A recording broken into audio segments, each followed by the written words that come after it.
IHSG kembali dekati resist atau punya kemungkinan dead cat bounce. Sebagai trader, kita harus ngapain? Simak video selengkapnya.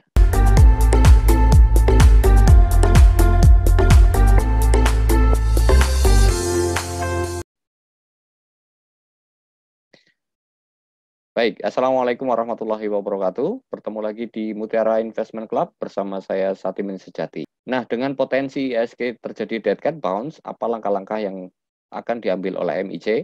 Yang pertama menurut saya langkah-langkah yang bijak untuk diambil di tengah kondisi market yang seperti ini adalah pertama susun ulang watchlist atau stock universe kita. Yang kedua adalah cari saham low risk yang masih potensial. Nah, saham-sahamnya seperti apa? Nanti kita akan bahas detailnya. Sebelum sampai pada dua langkah yang tadi saya sebutkan, mungkin akan lebih baik kalau kita bahas atau review IHSG terlebih dahulu. Seperti yang saya sampaikan pada video minggu lalu, bahwa kemungkinan akan terjadi kenaikan pada IHSG dan itu terjadi ya. Jadi minggu lalu posisinya ada di sini. Jadi waktu IHSG di sini saya tidak membuat video, lalu kemudian setelah merasa IHSG ada di supportnya, kemudian saya berani melakukan rekomendasi saham.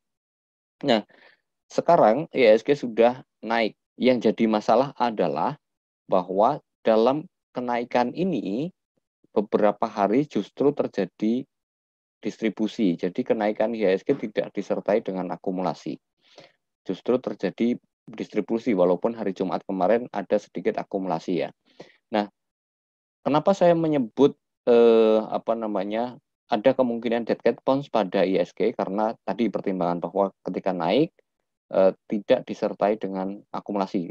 Maksud saya tidak selalu disertai dengan akumulasi. Yang kedua, ada resist psikologis di area 7.000 sampai 7.040 di Fibo 0,618.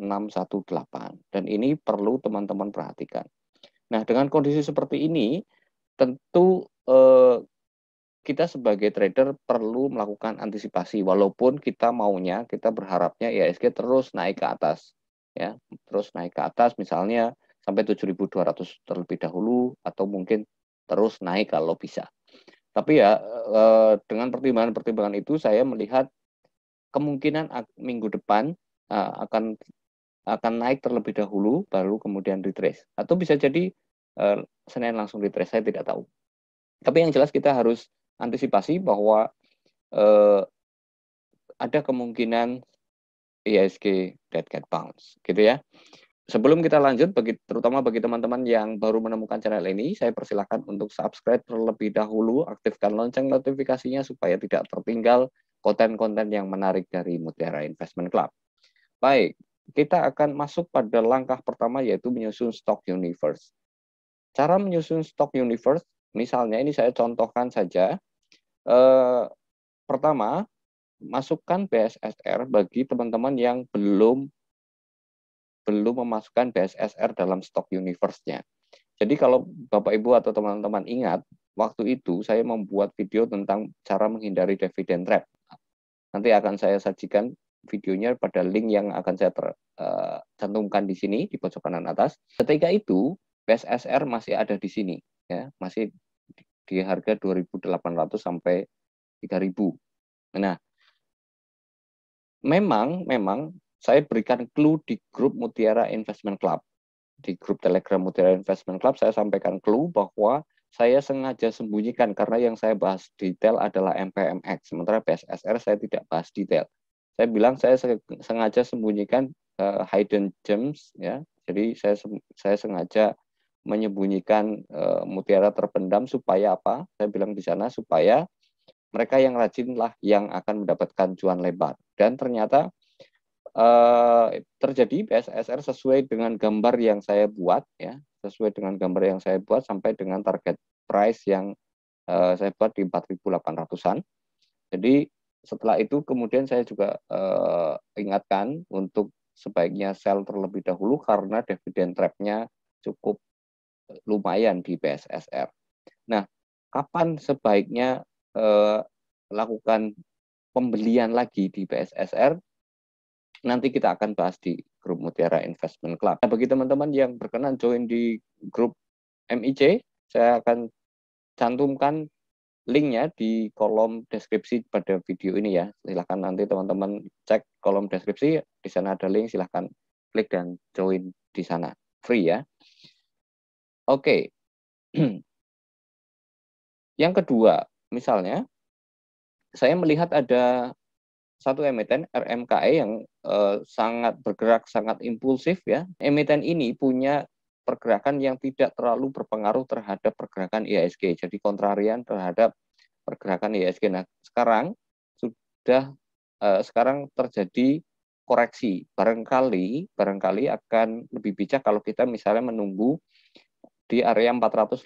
Jika terjadi rejection di area 480, maka menurut saya melakukan pembelian ya.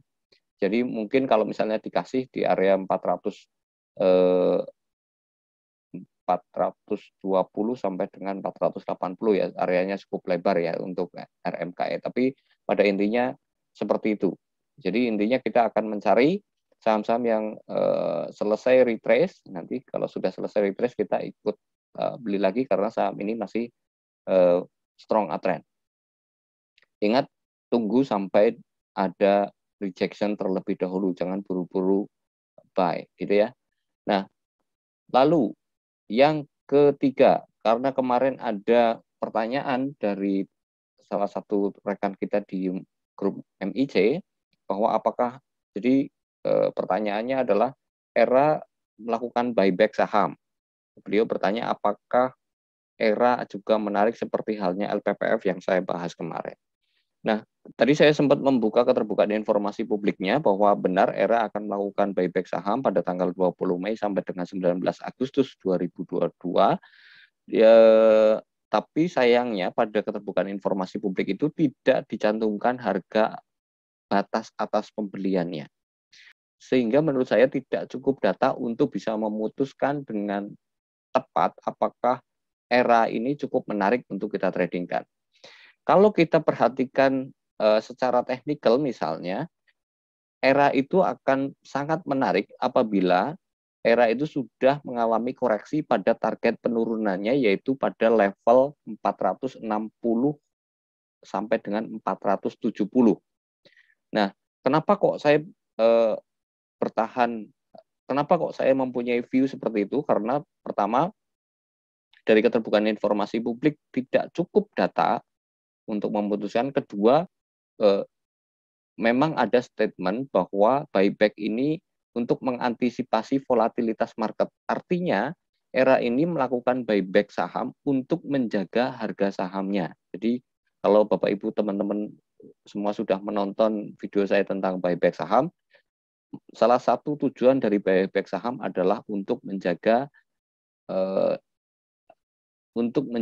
nilai sebuah saham. Jadi Era menurut saya melakukan hal itu. Jadi pengen menjaga supaya tidak koreksi terlalu dalam. Nah, titik paling ideal untuk pembelian menurut saya adalah di 460 sampai dengan 470.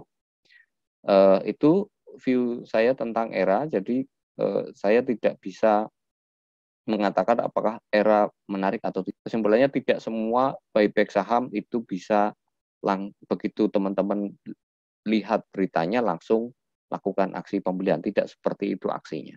Baik, saya akan masuk pada segmen yang kemungkinan Bapak Ibu teman-teman sekalian tunggu-tunggu, yaitu apa trade plan minggu ini. Tanggal 23 sampai dengan tanggal 27 Mei, MIC punya stock pick apa? Yang pertama ada MITI. Kenapa kok MITI? Pertama kita lihat dari sisi broker summary bahwa ada akumulasi dari MNC Sekuritas diwakili oleh EP dengan average 186. Mari kita lihat chartnya. Kalau dari sisi chart, ini sangat menarik, sangat low risk. Jadi kalau tadi Bapak Ibu teman-teman sekalian ingat bahwa kita di tengah potensi koreksinya IHSG, kita mencari saham-saham yang low risk. Nah, MITI adalah menurut saya salah satu saham yang punya risk kecil, gitu ya, punya risk kecil. Pertama, resikonya kalau barangkali ada di 150. Jadi Bapak Ibu mungkin bisa lakukan stop loss jika MITI bergerak di bawah 150 ya, atau misalnya kalau mau agak longgar, stop loss-nya di-set di 100, di bawah 140. Itu untuk MITI dengan target idealnya adalah di angka 222, atau misalnya kalau Bapak Ibu cuman mau scalping, trading jangka pendek, setidaknya targetnya adalah 170 ya. 170, atau misalnya kalau tadi ngelihat average bundle di 184 ya ikuti saja, kalau sampai 184 dan harga berbalik boleh taking profit di sana. Jadi silahkan disesuaikan dengan style atau gaya masing-masing gitu ya. Itu stok pick pertama dari saya untuk minggu ini. Nah, stok pick yang kedua ada di sektor komoditi yaitu CPO. Oh ya, saya lupa menyampaikan bahwa disclaimer always on ya, bahwa semua saham-saham yang saya sebut adalah bukan rekomendasi jual ataupun beli. Saya hanya menyampaikan opini saya pribadi. Ini sekali lagi bukan ajakan jual ataupun beli. Nah, untuk PSCO ini juga cukup menarik. Kita bisa lihat broker summary-nya ya. Ada akumulasi dari BK dengan average 192, jadi hanya selisih 1 tick dari harga sekarang. Jadi itu dari sisi broker summary. Kita lihat chart-nya.